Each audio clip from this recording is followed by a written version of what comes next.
Okay, so this video is going to be talking about character design both for our assignment and within the realm of the types of tools that we're learning in this class. So when we think of characters, we have, whoops, wrong thing. We have our characters, our 2D characters from something hand-drawn. This is actually an Aladdin sequel. But even characters like this that have, two arms and two legs, bipedal, kind of I mean, they're exaggerated humans, but they're still human looking. Characters like that all still start off with these very basic shapes. So the Sultan is sort of this, this egg. The genie is actually an upside down egg because he's anti-gravity. They actually say it right here. The carpet's a square, and then and those are the most caricatured characters. And then the most humanish looking characters, Aladdin, Jasmine, and Jafar, they are still basically a triangle and then another triangle. They're still very simple shapes that they come down to in order to differentiate them from each other from a distance. You want different silhouette values for everyone. What we're looking to do is actually just stick with the basic shape. So this is from Homestar Runner, which was an online website that they're redoing right now, but it's this was actually made in Flash. Everything was made in the precursor to the program you're working in, and you can see it's all very, very, very simple.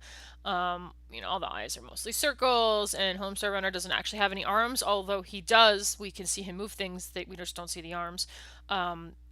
Strong Bad has, basically giant ovals for gloves, and they're somewhat sometimes disembodied from his body. So we can be very abstract and very, very simple with our character designs in this program. You almost need to be in some ways. So first, to give us some context, our midterm in this class is to design a character that could be used for animation. We're going to use them later on in the semester for testing out things, but you're not, for this assignment, animating them. You're just designing and creating them. And you're going to do it in Animate. All right. And you're going to build this character with moving parts in mind. Now, this is key. And this is what we're going to be talking about in this video, is that it can't just be one drawing. Right? You can't just hand in a pencil drawing that happened to be done in Animate and call it a day. It has to be broken up into pieces.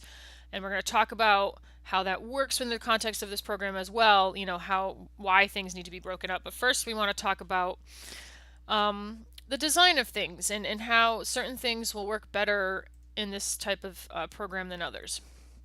So first up, these are all from slightly different assignments and things, but they're still student made and they're still their own unique characters.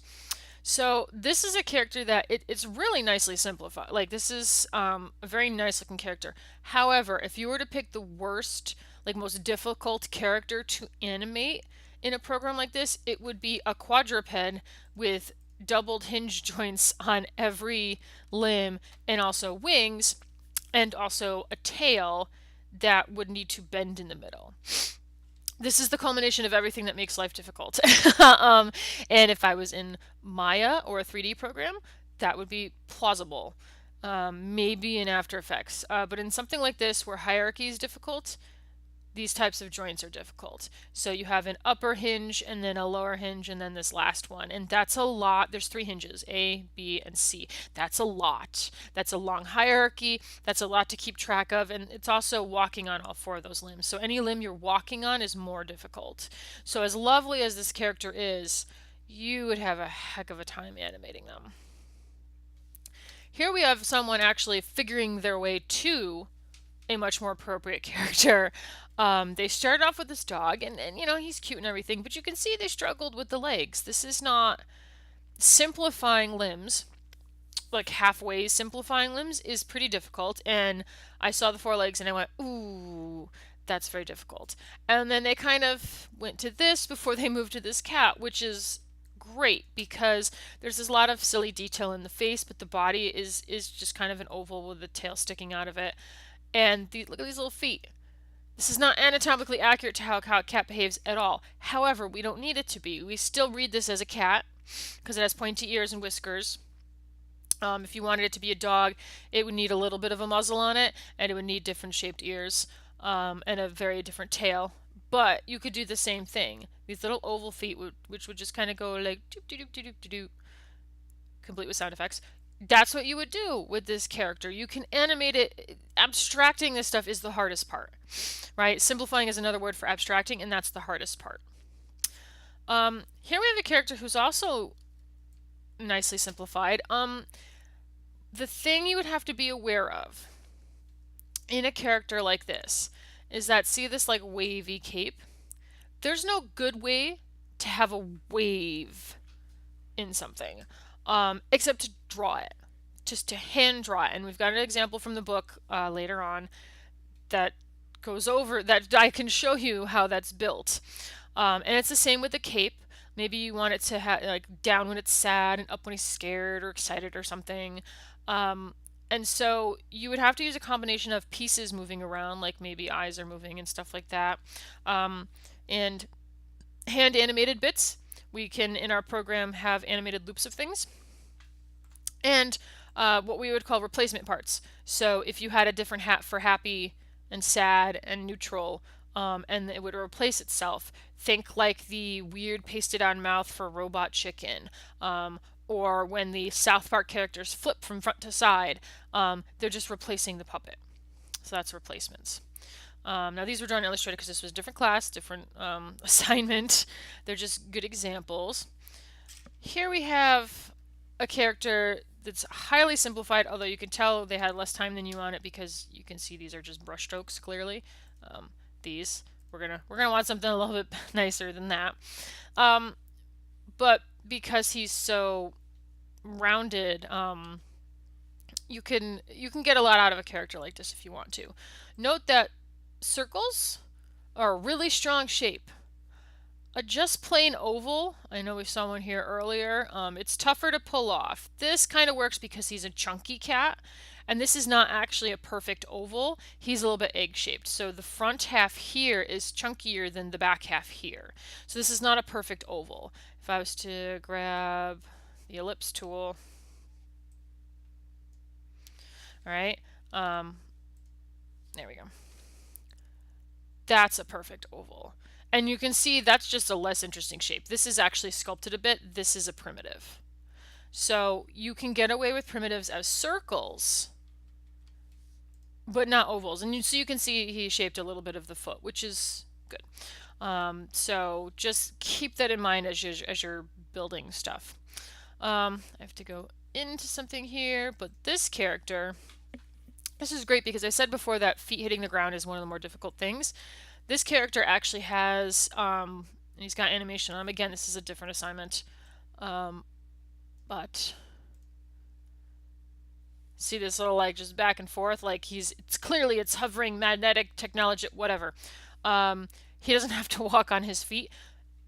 Arms are much easier. This was actually using a joint tool. It's not easy, but it is certainly more doable because you don't have to land the hands on the ground in order to have locomotion.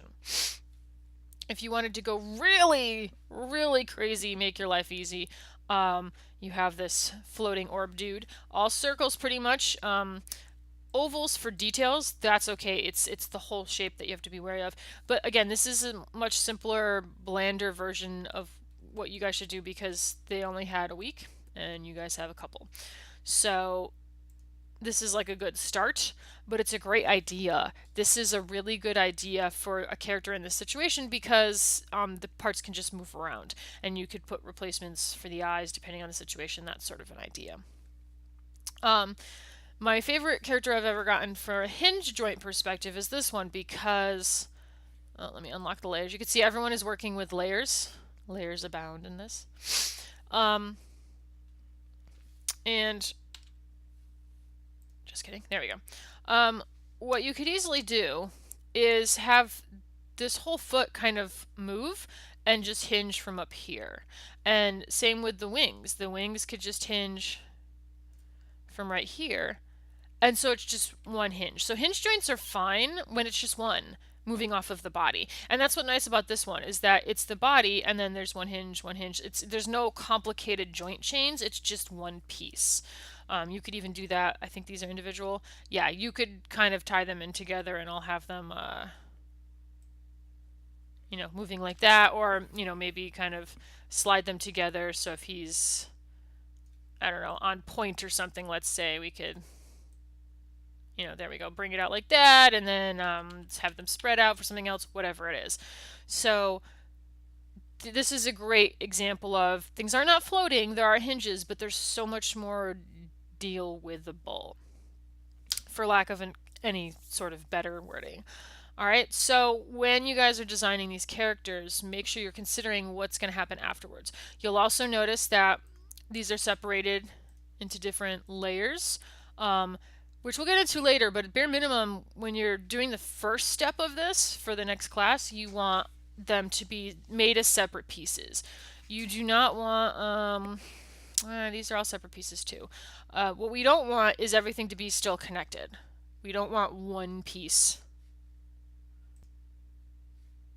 Okay, so what we don't want is this guy right now, he could be moved, but you'd have to do a lot of work to separate him because he's all on one layer, right? So that's from the beginning, you want to avoid having everything be drawn as one piece. One of the ways you can avoid that is simply by making sure you have object drawing turned on as you're drawing, whether you use shapes or brushes, whichever. You can also use separate layers right from the beginning. We're going to go over more layer organization later, but either way, you want to make sure you're dealing with that right from the outset. The other thing you want to avoid is this character is lovely, but it's a hand-drawn character. There's no breaking this character into pieces. There's no this is not a cutout character. This is not a morphing character. This is straight up just to be hand drawn. All right, so you want to stick with things that work as pieces, as modular pieces.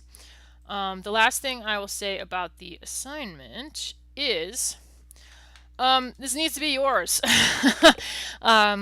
If you have drawn characters like in your notebook before and you've never put them into the computer, then that's fine, and you can maybe show me a picture and we can go from there. But they have to be your own characters. I don't want to see people's take on Star Wars droids. I don't want to see oh, I like the guy that did Loud House and so I'm making it look like that. No, it's got to be your own character. And I mention organization a lot because you're going to be graded in part on organization. All right, so that's sort of the outline of the midterm.